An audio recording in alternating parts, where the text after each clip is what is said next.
ఇప్పుడు మనం తిరుమలలోని పరమ పవిత్రమైన పాప వినాశనం క్షేత్రం దగ్గర ఉన్నాం.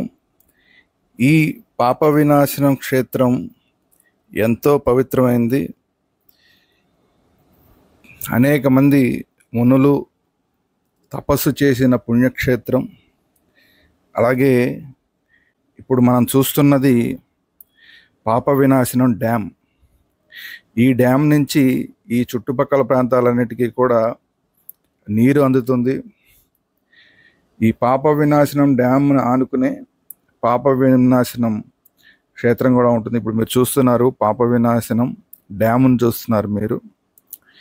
ఈ మధ్యకాలంలో చిన్న వివాదం జరిగింది ఇక్కడ. ఎందుకంటే టీటీడీ వాళ్ళకి తెలియకుండానే అక్కడ ఆ ఎదురుకుండా మనకు కనబడుతున్న ఆ డ్యామ్కి సంబంధించిన ఆ నీటిలో పడవలతోటి బోటింగ్ ఏర్పాటు చేయడం జరిగింది కొంతమంది.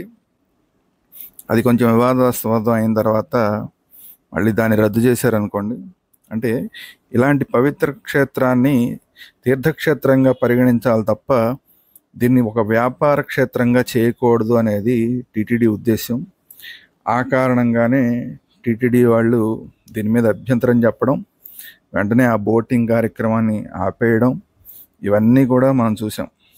ఈ పాప వినాశనం క్షేత్రం దగ్గర అంతా కూడా ఈ కోతులు అవి కూడా చాలా ఎక్కువ ఉంటాయి. కానీ అవి ఎవరిని ఏమీ చెయ్యవు. వాళ్ళు ఏదన్నా యాత్రికులు ఏదైనా ఇస్తే తీసుకుంటాయి తప్ప వాళ్ళని ఎక్కడా కూడా ఏమీ చెయ్యవు. ఈ పాప వినాశనం క్షేత్రానికి సంబంధించి విశేషాన్ని తెలుసుకుంటే అక్కడ ఒక బోర్డు కూడా ఉంటుంది. ఆ బోర్డు మీద పాప వినాశనం సంబంధించిన విశేషాలన్నీ రాసి ఉంటాయి. అది ఎదురకుండా ఉన్న బోర్డులో రాసి ఉంటాయి. పాప వినాశనం తీర్థం పరమ పావనమైన తిరుమలలో ప్రసిద్ధి చెందిన పుణ్య తీర్థములలో ఒకటి.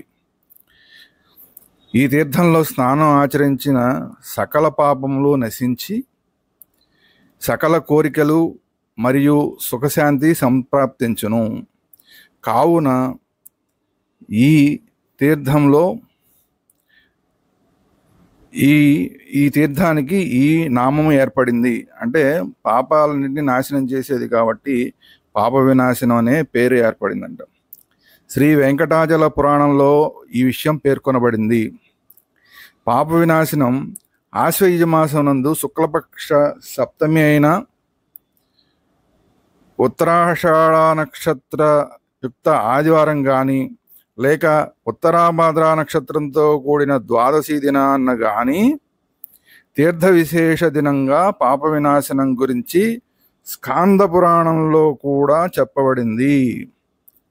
ఇచ్చట శ్రీ గంగా భవాని మరియు శ్రీ ఆంజనేయ స్వామి విగ్రహాలను నెలకొల్పి టీటీడీ వారి పురోహిత సంఘం సభ్యులచే పూజలు జరుగుతున్నవి. చూశారు కదా, మనకి ఇప్పుడు అందరూ కూడా ఆ తీర్థంలో ఎలా స్నానాలు చేస్తున్నారో మీరందరూ చూస్తున్నారు. అదిగో మనకి ఇదే గుడి. ఈ గుడిలోనే గంగాదేవి గుడి ఇది. అక్కడ రాసి కూడా ఉంటుంది గంగాదేవి గుడి. అలాగే ఆంజనేయ స్వామి ఉంటారు. గంగా భవాని మరియు ఆంజనేయ స్వామి వీరిద్దరూ ఉంటారు ఆ గుడిలో. చక్కగా దర్శనం చేసుకోవచ్చు. ఈ తీర్థంలో స్నానం ఆచరించిన తర్వాత చక్కగా దర్శనం చేసుకోవచ్చు.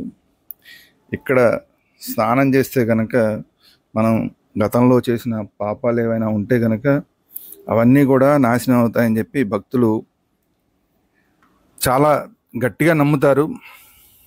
ఆ తీర్థాన్ని కూడా అందుకనే ఎవరు వచ్చినా కూడా చక్కగా ఆ గంగధార కింద అలా నిలబడి స్నానాలు చేయడానికి అనుకూలంగా ఏర్పాటు చేశారు. పక్కన డ్యాంలో కూడా 365 రోజులు కూడా నీళ్లు ఎప్పుడూ ఉంటాయి.